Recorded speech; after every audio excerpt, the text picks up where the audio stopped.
ভারত পাকিস্তানের রণহুঙ্কার এবং আক্রমণ পাল্টা আক্রমণে যেন পরিস্থিতি আরও জটিল হচ্ছে। মঙ্গলবার মধ্যরাতে ভারত পাকিস্তানের ওপর অতর্কিত হামলা চালায়। জবাবে পাকিস্তানও ভারতের ওপর পাল্টা হামলা চালায়, আর এই পাল্টা হামলায় ভারতের 5টি যুদ্ধবিমান ভূপাতিত করে পাকিস্তান। ভারতের যুদ্ধবিমান ভূপাতিত করার পরই নড়ে চড়ে বসেছে সারা বিশ্ব। সবাই ধারণা করছে সামরিক দিক থেকে পাকিস্তান কিভাবে এত দূর এগিয়ে গেছে। রাতের আধারে অতর্কিত হামলাও তারা কিভাবে রুখে দিল। ভারতের 5টি যুদ্ধবিমান ভূপাতিত করার পেছনে রহস্যটি কি?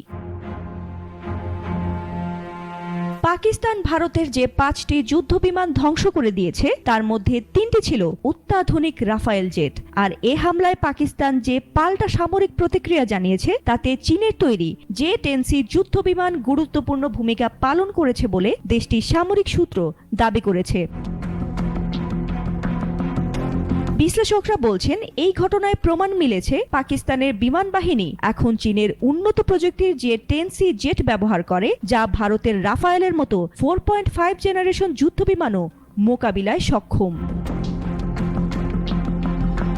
চীনা নির্মিত J-10C হচ্ছে 1 ইঞ্জিন বিশিষ্ট মাল্টিরোল যুদ্ধবিমান, যা অত্যাধুনিক রাডার ও ইলেকট্রনিক ওয়ারফেয়ার সিস্টেমে সজ্জিত।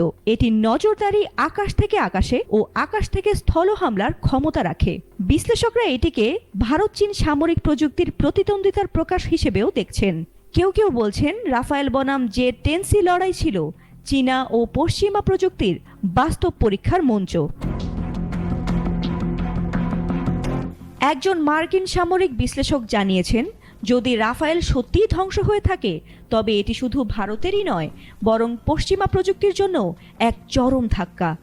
একই সাথে এটি প্রমাণ করে চীন এখন সত্যিকার অর্থেই